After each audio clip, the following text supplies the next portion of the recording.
मित्रांनो, मुंबई भारतातील सर्वात महागड्या शहरांपैकी एक, जिथे छोटंसं घर घ्यायलाही लोक आयुष्यभर मेहनत करतात. पण या मुंबईत आजही हजारो कुटुंब 50 ते 60 वर्ष जुन्या म्हाडाच्या इमारतींमध्ये आणि रो हाऊसमध्ये राहत आहेत. वरळी, वांद्रे रिक्लेमेशन, चारकोप, गोराई, एकेकाळी ही घरे म्हणजे स्वप्न होती. पण आज अनेक इमारती स्ट्रक्चरली वीक झाल्या आहेत. काही ठिकाणी लिकेज, काही ठिकाणी क्रॅक्स, काही ठिकाणी पार्किंगची समस्या, काही ठिकाणी फायर सेफ्टी कन्सर्न्स आणि काही ठिकाणी तर बिल्डिंग्स इतक्या जुन्या झाल्या आहेत की रेसिडेंट्समध्ये भीतीचं वातावरण निर्माण झालं आहे. आणि अशातच मुंबईतल्या रिडेव्हलपमेंट सेक्टरमध्ये एक मोठी बातमी समोर आली आहे.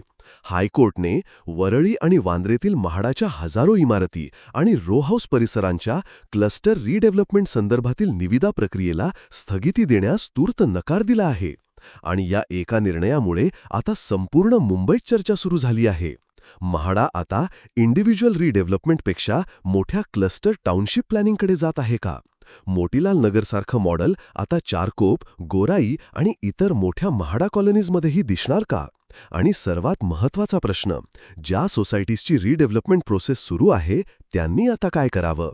चला, आज आपण हा संपूर्ण विषय news, legal angle, redevelopment impact, म्हाडाचं विजन आणि रेसिडेंट्सच्या फ्युचरच्या दृष्टीने अगदी सविस्तर समजून घेणार आहोत. सर्वप्रथम आपण थोडं मागे जाऊया. 1950 ते 1960चा काळ. त्यावेळी मुंबईमध्ये अफोर्डेबल हाऊसिंगची मोठी गरज होती. हजारो मध्यमवर्गीय आणि निम्न मध्यमवर्गीय कुटुंब छोट्या घराच्या शोधात होती. आणि त्याच काळात म्हाडा आणि त्या काळातील हाऊसिंग ऑथॉरिटीजमार्फत अनेक हाऊसिंग कॉलनीज विकसित करण्यात आल्या. वरळी, वांद्रे, चारकोप, गोराई, मोतीलाल नगर आणि अशा अनेक भागांमध्ये हजारो कुटुंबांना घरे देण्यात आली. त्या काळात हे प्रोजेक्ट्स म्हणजे मिडल क्लास फॅमिलीजसाठी ब्लेसिंग होते. छोटं घर, पण स्वतःचं घर. हजारो कुटुंबांनी इथून आपलं आयुष्य सुरू केलं. मुलांचं शिक्षण, लग्न, नोकरी, संपूर्ण आयुष्य या कॉलनीजमध्ये गेलं. पण वेळ बदलली, मुंबई बदलली, लोकसंख्या वाढली, गरजा वाढल्या, पण बिल्डिंग्स त्या मात्र जुन्याच राहिल्या. आज अनेक म्हाडा कॉलनीजमध्ये बिल्डिंग्सना 50-60 वर्षांपेक्षा जास्त काळ झाला आहे. काही बिल्डिंग्स स्ट्रक्चरली वीक झाल्या आहेत. काही ठिकाणी प्लास्टर पडतो. काही ठिकाणी लिकेज कायमचं झालं आहे. ड्रेनेज सिस्टम्स जुने झाले आहेत. इंटरनल रोड्स अरुंद आहेत. फायर ब्रिगेडला ॲक्सेस मिळणं कठीण आहे. पार्किंग ऑलमोस्ट इम्पॉसिबल झालं आहे. आणि काही रो हाऊस लेआउट्समध्ये इन्फ्रास्ट्रक्चर प्लॅनिंग आजच्या काळासाठी पुरेसं नाही. अनेक रेसिडेंट सांगतात की आम्ही आयुष्यभर इथे राहिलो, पण आता बिल्डिंग्सच्या सेफ्टीबद्दल चिंता वाटते. आणि म्हणून रिडेव्हलपमेंट हा आता लक्झरीचा विषय राहिलेला नाही, तर नेसेसिटी बनला आहे. आणि इथेच म्हाडाचा मोठा रिडेव्हलपमेंट विजन समोर येतो. सरकारचं म्हणणं आहे की की इतक्या मोठ्या कॉलनीजमध्ये फक्त इंडिव्हिज्युअल बिल्डिंग रिडेव्हलपमेंट करून प्रश्न सुटणार नाही. कारण जर प्रत्येक सोसायटी वेगवेगळ्या डेव्हलपरसोबत रिडेव्हलपमेंट करू लागली, तर संपूर्ण एरिया प्लॅनिंग विस्कळीत होऊ शकते. कुठे रोड प्लॅनिंग वेगळी, कुठे बिल्डिंग हाईट्स वेगळ्या, कुठे फायर ॲक्सेस नाही, कुठे पार्किंग नाही, कुठे इन्फ्रास्ट्रक्चर मिसमॅच. आणि म्हणून म्हाडा आता क्लस्टर लेव्हल प्लॅनिंगकडे जात असल्याचं दिसत आहे. म्हणजे संपूर्ण परिसराचा integrated redevelopment, township style planning, wider roads, better drainage, open spaces, commercial zones, fire access, public amenities, modern infrastructure आणि लाँग टर्म अर्बन प्लॅनिंग. आता येतो सर्वात महत्त्वाचा भाग, हायकोर्ट केस. काही हाऊसिंग सोसायटीजनी या क्लस्टर रिडेव्हलपमेंट पॉलिसीला चॅलेंज केलं. त्यांचं म्हणणं होतं, आम्हाला रिडेव्हलपमेंटचा अधिकार आहे.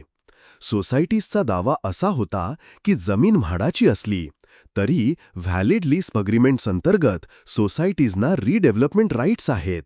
आणि क्लस्टर रिडेव्हलपमेंट पॉलिसीमुळे इंडिपेंडंट रिडेव्हलपमेंट किंवा सेल्फ रिडेव्हलपमेंटची संधी कमी होत आहे. त्यांनी रिडेव्हलपमेंट टेंडर प्रोसेसवर स्टे मागितला. पण हायकोर्टने सध्या स्टे देण्यास नकार दिला. कोर्टने रिडेव्हलपमेंटची आवश्यकता मान्य केली. कोर्टने म्हटलं की बिल्डिंग्सची अवस्था गंभीर आहे रेसिडेंट्सचं जीवनमान सुधारण्यासाठी रिडेव्हलपमेंट आवश्यक आहे. मात्र कोर्टने फायनल अप्रूव्हल दिलेला नाही.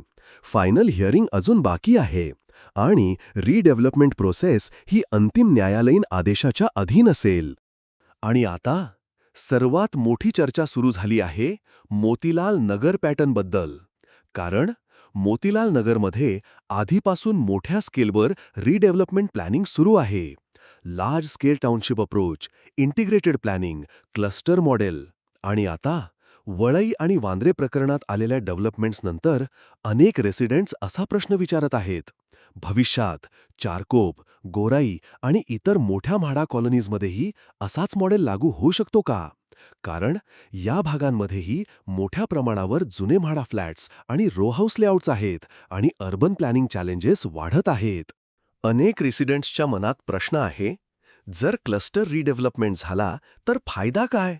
Modern infrastructure, wider roads, better amenities, modern township living, better planning.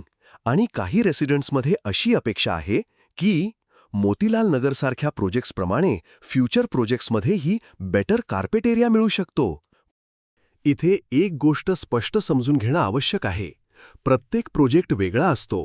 प्रत्येक रिडेव्हलपमेंटचे टर्म्स वेगळे असतात. Carpet area, corpus, rent, amenities हे सर्व प्रोजेक्ट स्पेसिफिक असतं. त्यामुळे सर्वांना मोतीलाल नगरसारखेच बेनिफिट्स मिळतील असं निश्चितपणे म्हणता येणार नाही. पण प्लॅन टाउनशिप रिडेव्हलपमेंटची शक्यता नक्की वाढत आहे.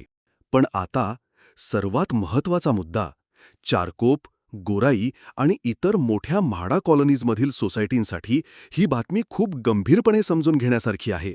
कारण वरळी आणि वांद्रे प्रकरणात हायकोर्टने स्टे नाकारल्यानंतर म्हाडाचा मोठा क्लस्टर टाउनशिप रिडेव्हलपमेंट व्हिजन आता अधिक स्पष्ट दिसू लागला आहे.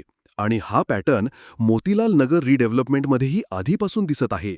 म्हणजे म्हाडा आता फक्त इंडिव्हिज्युअल बिल्डिंग रिडेव्हलपमेंटकडे पाहत नाही, तर पूर्ण एरिया लेव्हल प्लॅनिंग करत असल्याचं दिसत आहे.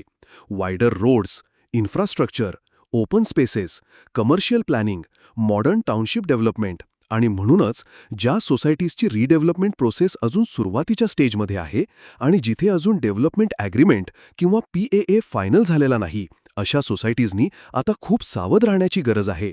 कारण भविष्यात म्हाडाने चारकोत आणि गोराईसाठी सुद्धा मोठी क्लस्टर रिडेव्हलपमेंट पॉलिसी आणली तर इंडिव्हिज्युअल रिडेव्हलपमेंट प्रपोजल्सना म्हाडा लेव्हलवर ऑब्जेक्शन्स, डिलेज किंवा रिजेक्शनसारख्या अडचणी निर्माण होऊ शकतात.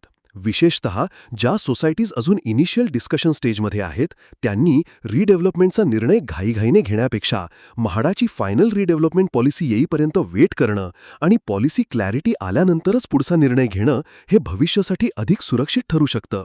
कारण रिडेव्हलपमेंट हा फक्त आजचा डिसिजन नसतो, तो पुढचा अनेक दशकांच्या फ्युचर प्लॅनिंगचा निर्णय असतो.